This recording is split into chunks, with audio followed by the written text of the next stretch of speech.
이건 완전히 미친 짓입니다. 수심 30m 바다 위에 공항을 짓겠다니 유럽 전역의 기술자들이 비웃었습니다. 국제항공안전기구까지 고개를 저었죠. 결국 독일의 항공기술자가 불가능한 프로젝트를 막기 위해 한국으로 왔습니다. 하지만 그가 울릉도에서 본 건 세계 어디에도 없는 기술력, 그리고 국민을 위한 단단한 의지였습니다. 도대체 한국은 어떻게 이 불가능한 일을 현실로 만든 걸까요? 지금부터 그 이야기를 시작합니다. 여기서 잠깐 좋아요와 구독 버튼 눌러주는 센스. 안녕하세요. 저는 클라우스 하펠입니다. 67세 독일 드레스덴 출신이죠.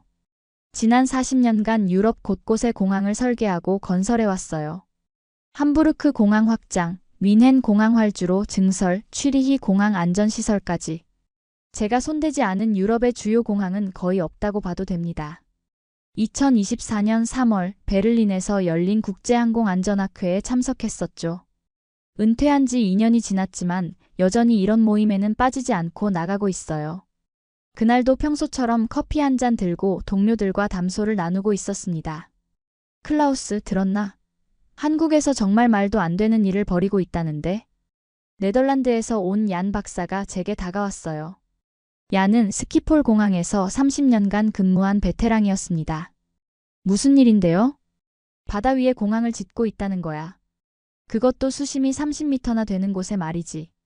처음엔 농담인 줄 알았습니다. 하지만 얀의 표정이 심각했어요. 간사이 공항 말하는 건가요? 아니야. 울릉도라는 섬에 새로 짓고 있다고 해. 케이슨이라는 콘크리트 상자를 바다에 가라앉혀서 활주로를 만든다는 거야. 그 순간 제 머릿속이 하얘졌습니다. 케이슨 공법은 주로 항만이나 교각 건설에 쓰이는 기술이에요.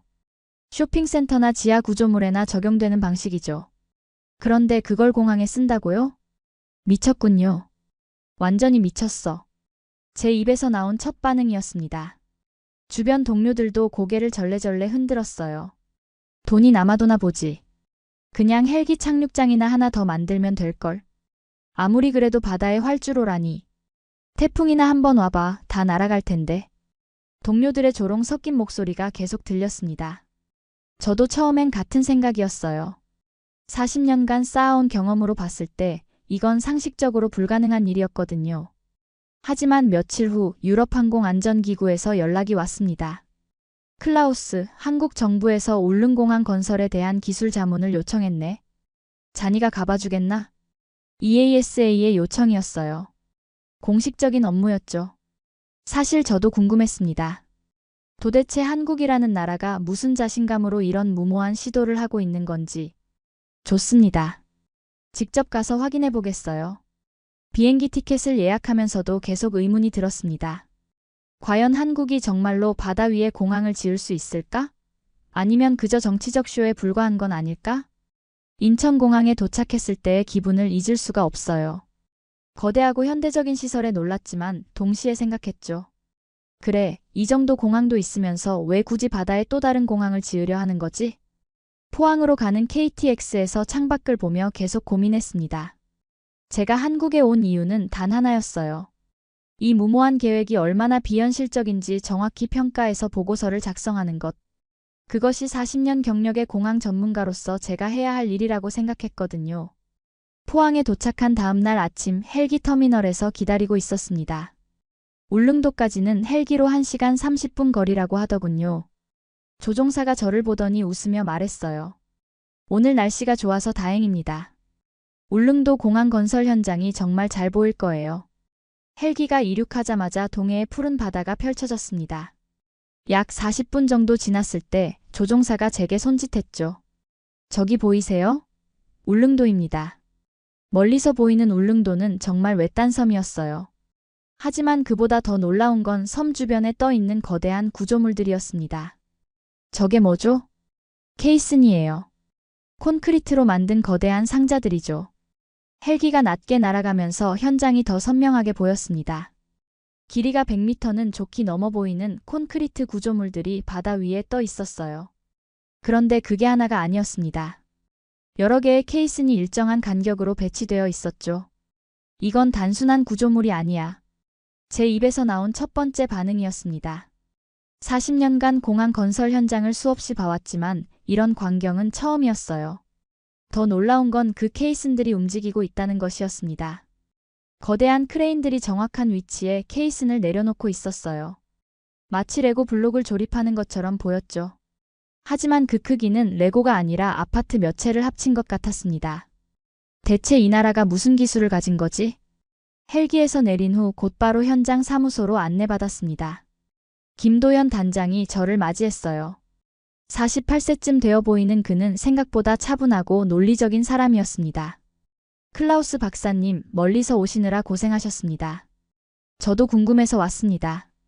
직접 보니 정말 대단하네요. 김도연 단장이 현장 브리핑을 시작했습니다. 대형 모니터에 설계도와 시공 과정이 나타났어요.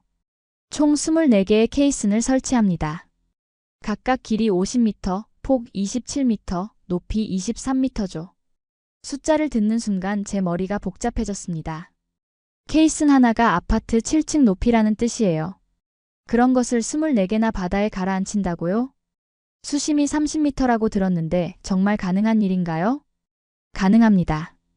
이미 절반 이상 설치를 완료했거든요. 김도연 단장의 확신에 찬 목소리가 제 의심을 더욱 키웠습니다. 하지만 이건 오기일 뿐입니다. 경제성도 없고 리스크만 가득하죠.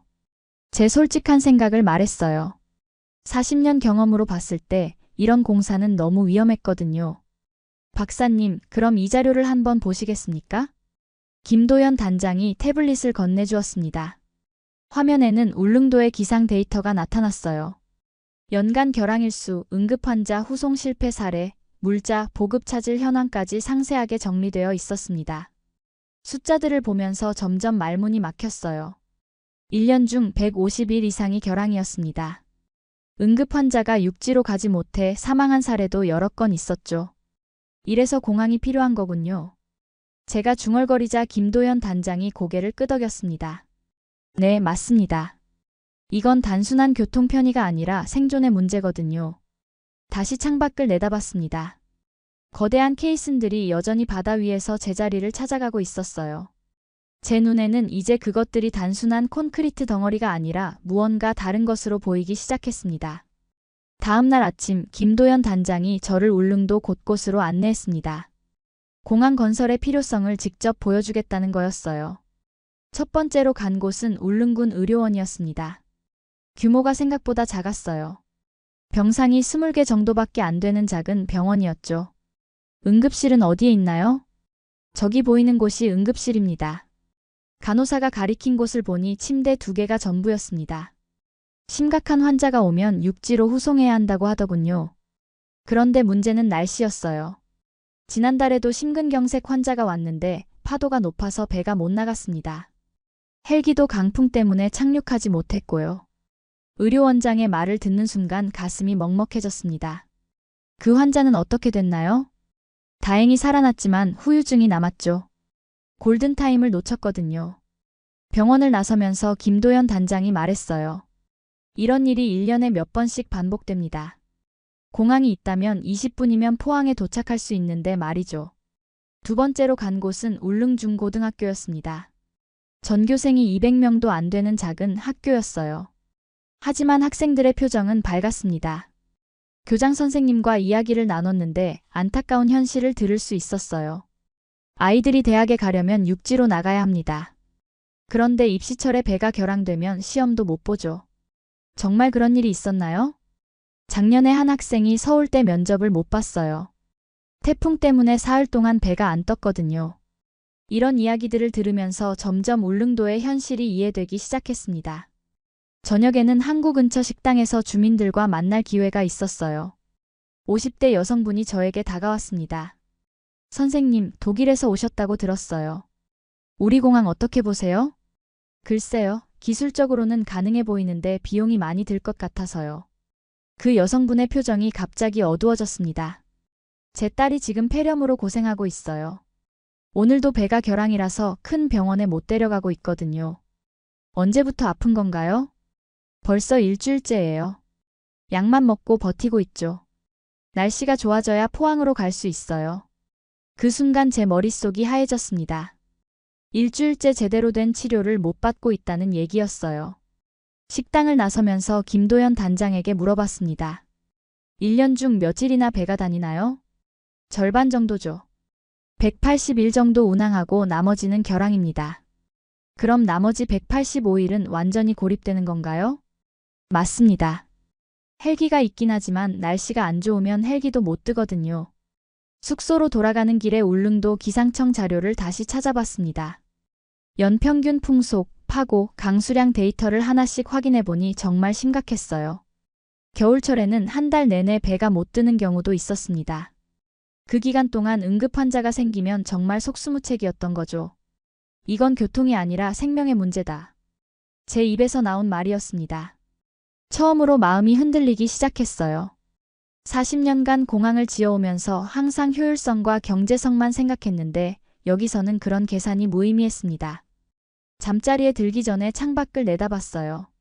어둠 속에서도 공항 건설 현장의 조명이 반짝이고 있었습니다. 24시간 작업이 계속되고 있는 거였죠. 정말 이 사람들이 옳은 걸까? 제 확신이 조금씩 흔들리고 있었습니다. 셋째 날 아침 김도연 단장이 심각한 표정으로 저를 찾아왔습니다. 클라우스 박사님, 큰 문제가 생겼습니다. 무슨 일인가요? 정부에서 활주로를 1500m로 늘리라고 지시했어요. 원래 계획은 1200m였는데 말이죠. 처음에는 별거 아닌 줄 알았습니다. 활주로가 길수록 안전하니까 좋은 일 아닌가 싶었거든요. 하지만 김도연 단장의 다음 말을 듣고 깜짝 놀랐어요. 300m를 늘리는데 추가 예산이 1조 원 필요합니다. 1조 원이라고요? 300m에? 제가 계산해봐도 말이 안 됐어요. 1m당 33억 원이라는 뜻이었거든요. 독일에서도 이런 단가는 본 적이 없었습니다. 그날 오후 울릉도 주민들이 군청 앞에 모여 시위를 하고 있었어요. 현수막에는 1200m면 충분하다, 예산 낭비 중단하라는 문구가 적혀 있었습니다. 주민 대표가 마이크를 잡고 소리쳤어요. 1200m로도 충분히 안전합니다. 지금 당장 공항만 완성해주세요. 시위 현장에서 한 60대 남성이 저에게 다가왔습니다. 선생님이 독일에서 오신 전문가라고 들었어요. 정말 300m가 더 필요한 건가요? 솔직히 답하기 어려웠습니다. 기술적으로는 1200m도 충분했거든요. 하지만 정부 입장에서는 안전 마진을 더 확보하고 싶어 하는 것 같았어요. ATR기 같은 소형 항공기로는 1200m면 충분합니다. 그럼 왜 정부에서 더 늘리자고 하는 거죠? 이 질문에 답하기 위해 그날 밤 관련 자료를 모두 뒤져봤어요. 정부 내부 문서, 항공안전기준, 국제규정까지 다 찾아봤습니다.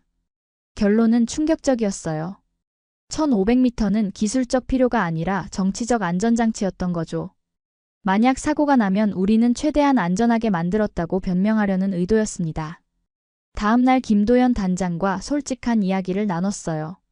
단장님도 1200m면 충분하다고 생각하시죠? 김도연 단장이 깊은 한숨을 쉬었습니다. 솔직히 말하면 그렇습니다. 하지만 정부에서는 만약을 대비해서 더 길게 만들라고 해요. 그 만약 때문에 1조 원을 더 쓰자는 건가요? 예산이 아니라 안전입니다. 정부에서는 100% 안전을 원해요. 하지만 제가 40년간 배운 건 100% 안전이란 존재하지 않는다는 사실이었어요. 모든 것은 적정한 수준에서 타협해야 합니다. 300m 늘리는데 1조 원이면 그 돈으로 울릉도에 더 좋은 의료시설을 만들 수 있지 않을까요? 제 말에 김도연 단장이 고개를 끄덕였습니다. 맞는 말씀이에요. 하지만 정치적으로는 그렇게 안 돼요. 그날 저녁 숙소에서 보고서 초안을 작성하기 시작했습니다. 제목은 울릉공항 활주로 길이 적정성 검토였어요. 보고서에 이렇게 썼습니다. 1200m 활주로는 기술적으로 충분하며 300m 연장에 따른 비용 대비 효과는 현저히 낮다.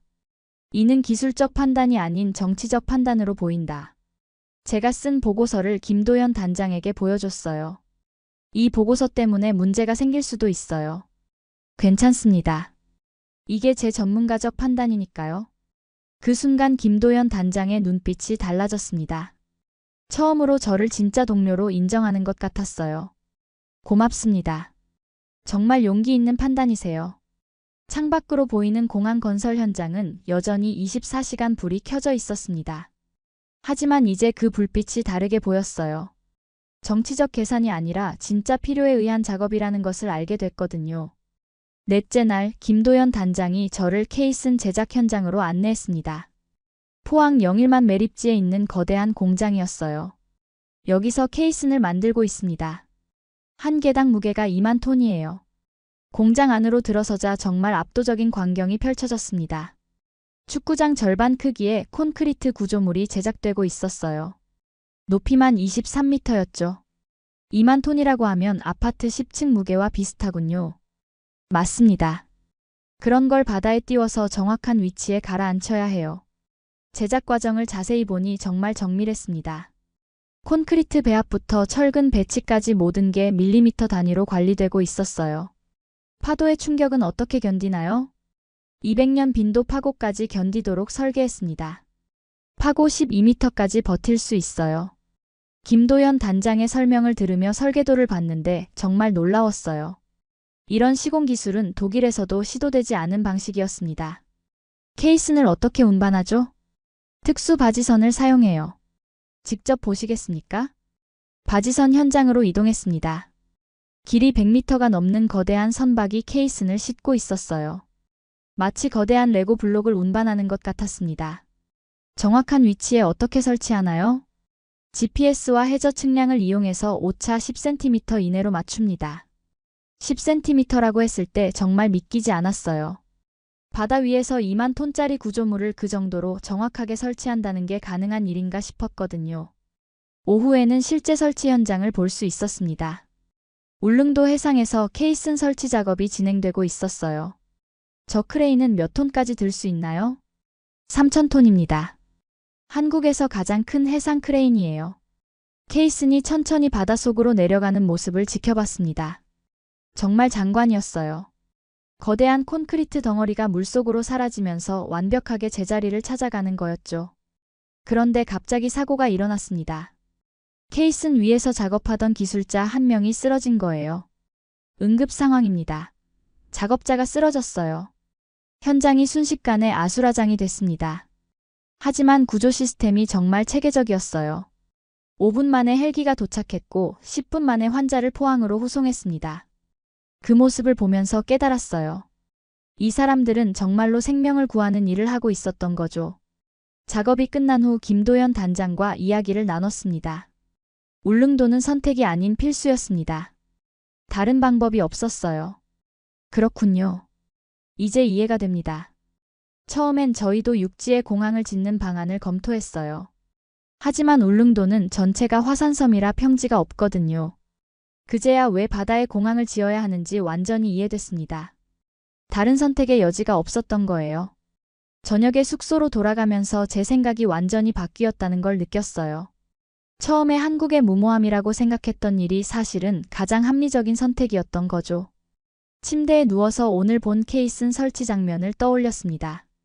2만 톤짜리 구조물이 정확히 제자리를 찾아가는 모습은 정말 경이로웠어요.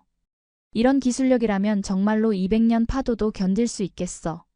그날 밤 처음으로 울릉공항이 성공할 수 있다는 확신이 들었습니다.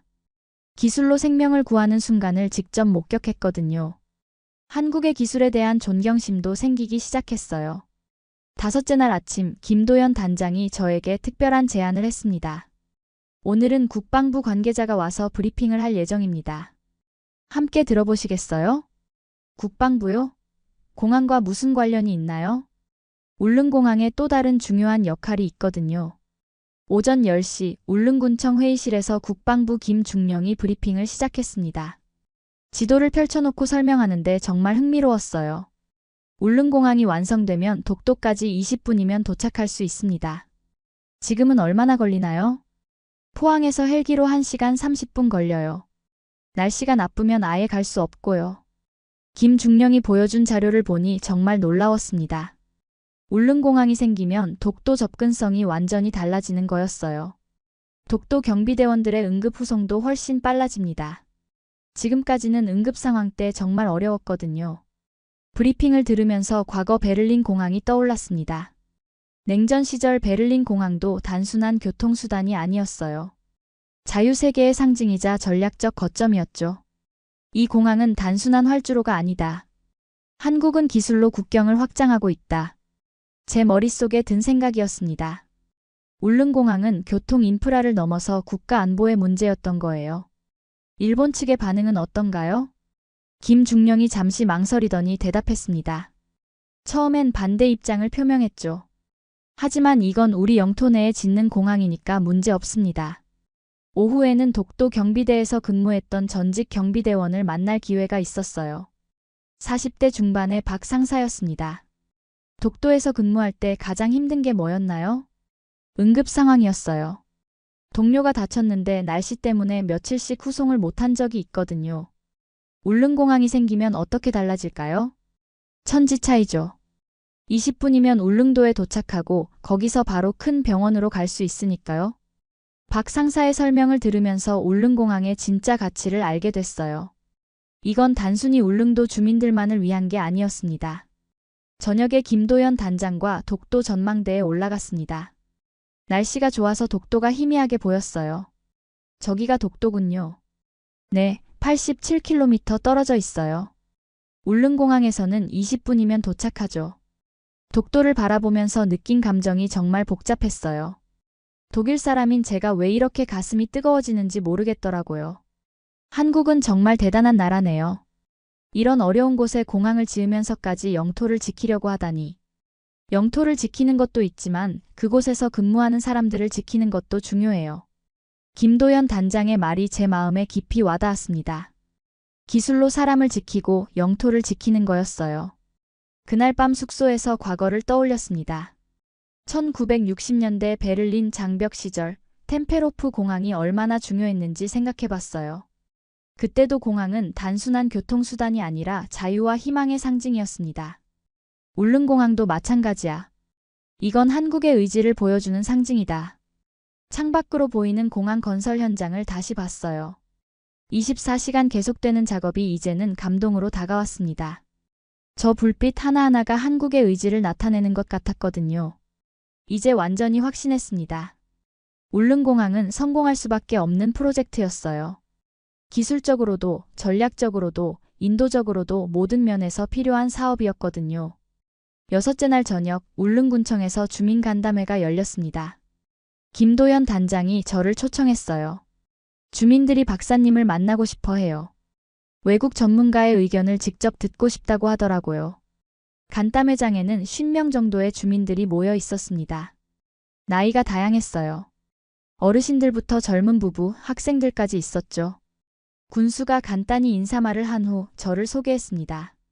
독일에서 오신 클라우스 박사님께서 우리 공항을 보러 오셨어요. 한 말씀 부탁드립니다. 처음엔 뭐라고 말해야 할지 막막했어요. 하지만 지난 6일간 제가 본 것들을 솔직하게 이야기하기로 했습니다. 처음에 저는 이 프로젝트가 무모하다고 생각했습니다. 하지만 여러분들의 현실을 보고 완전히 생각이 바뀌었어요. 박수가 터져 나왔습니다. 제 진심이 전해진 것 같았어요. 독일에서도 이런 기술로 공항을 지은 적이 없습니다. 여러분들이 정말 대단한 일을 해내고 있어요. 그때 한 초등학생이 손을 들었습니다. 아저씨, 우리 공항이 정말 안전한가요? 물론이야. 200년에 한 번 올 큰 파도도 견딜 수 있도록 만들고 있어. 아이의 순수한 질문에 제 마음이 따뜻해졌습니다. 간담회 중간에 특별한 시간이 있었어요. 울릉초등학교 학생들이 쓴 편지를 낭독하는 시간이었습니다. 한 6학년 여학생이 앞으로 나와 편지를 읽기 시작했어요. 공항 아저씨들께. 저는 김민지예요. 우리 엄마가 자주 아파서 큰 병원에 가야 해요. 그런데 배가 안 다니면 며칠씩 기다려야 해요. 아이의 목소리가 떨렸습니다. 공항이 생기면 엄마가 병원에서 오래 기다리지 않아도 돼요. 빨리 좋아질 수 있어요. 고마워요. 편지를 듣는 순간 제 눈에서 눈물이 났습니다. 67년을 살면서 이렇게 가슴이 뜨거워진 적이 없었어요. 다른 아이들의 편지도 계속 이어졌습니다. 할아버지가 아플 때 헬기가 못 와서 무서웠어요. 공항이 생기면 무섭지 않을 것 같아요. 서울에 있는 사촌 형이 놀러 올 수 있어요. 너무 기대돼요. 아이들의 편지를 들으면서 깨달았어요. 이 공항은 단순한 건설 프로젝트가 아니었습니다. 이 섬에 사는 사람들의 희망이었어요. 편지 낭독이 끝난 후 제가 마이크를 잡았습니다. 독일이라면 이런 공항을 진작에 만들었을 겁니다. 하지만 한국은 지금 만들고 있어요. 그것도 세계에서 가장 어려운 방법으로 말이죠. 제 목소리도 떨렸습니다. 여러분들은 정말 자랑스러워해도 됩니다. 불가능한 일을 현실로 만들고 있으니까요. 간담회가 끝난 후 김도연 단장과 악수를 나눴습니다. 당신들이 옳았습니다. 처음부터 끝까지 옳았어요. 고맙습니다. 박사님 같은 분이 인정해 주시니 정말 힘이 납니다. 그날 밤 숙소로 돌아가면서 제 인생을 되돌아봤어요. 40년간 수많은 공항을 지어왔지만 이렇게 의미 있는 프로젝트는 처음이었습니다. 창밖으로 보이는 공항 건설 현장의 불빛이 이제는 희망의 빛으로 보였어요. 저 불빛 하나하나가 아이들의 편지 한 글자 한 글자 같았거든요. 한국은 정말 대단한 나라다. 고개 숙인 나라에서 고개 드는 나라로 변하고 있어. 제 마음속에서 한국에 대한 존경심이 완전히 자리 잡았습니다. 이제 독일로 돌아가서 할 일이 분명해졌어요. 세계에 한국의 기적을 알려야겠다고 생각했습니다. 한국에서의 마지막 날이 왔습니다. 포항공항에서 인천행 비행기를 기다리면서 지난 일주일을 돌아봤어요. 김도연 단장이 배웅을 나왔습니다. 박사님 덕분에 정말 많은 도움이 됐어요. 보고서는 언제쯤 나올까요?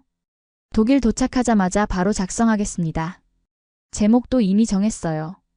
어떤 제목인가요? 불가능을 짓는 나라 한국입니다. 김도연 단장의 얼굴에 미소가 번졌습니다. 독일로 돌아가는 12시간 비행 동안 계속 생각했어요. 일주일 전에 저와 지금의 저는 완전히 다른 사람이 됐습니다. 프랑크푸르트 공항에 도착해서 집으로 가는 길에 아내가 물어봤어요. 한국 여행 어땠어? 여행이 아니라 깨달음이었어. 뭘 깨달았는데? 불가능한 일은 없다는 걸 깨달았지. 이틀 후 EASA 본부에서 보고서 발표를 했습니다. 회의실에는 유럽 각국의 항공 전문가들이 모여 있었어요. 보고서 첫 장을 펼치면서 말했습니다. 제목은 불가능을 짓는 나라 한국입니다. 동료들이 웅성거렸어요. 분명 조롱하는 보고서일 거라고 예상했을 텐데 제목부터 예상과 달랐거든요. 한국의 울릉공항 프로젝트는 기술적으로 완벽하며 인도적으로 필수적이고 전략적으로 탁월합니다. 얀 박사가 놀란 표정으로 물어봤어요. 클라우스, 정말로 바다에 공항을 짓는다는 거야? 이미 70% 완성됐습니다. 내년이면 비행기가 뜰 거예요. 보고서를 읽어가면서 동료들의 표정이 점점 달라졌습니다. 처음엔 의심스러워하더니 나중엔 감탄하기 시작했어요. 케이슨 24개를 수심 30m에 설치한다고? 정말 가능한 일인가? 직접 봤습니다. 정확도 10cm 이내로 설치하더군요. 200년 빈도 파고 설계라니 우리도 그 정도로는 안 하는데? 동료들의 반응을 보면서 뿌듯했어요. 한국의 기술력을 유럽에 제대로 알릴 수 있었거든요. 발표가 끝난 후 EASA 국장이 저에게 말했습니다. 클라우스, 이 보고서를 국제항공기구에 제출하겠네. 정말 좋은 사례 연구가 될 것 같아. 그렇게 해주세요. 세계가 알아야 할 이야기입니다. 그날 밤 집에서 뉴스를 봤어요.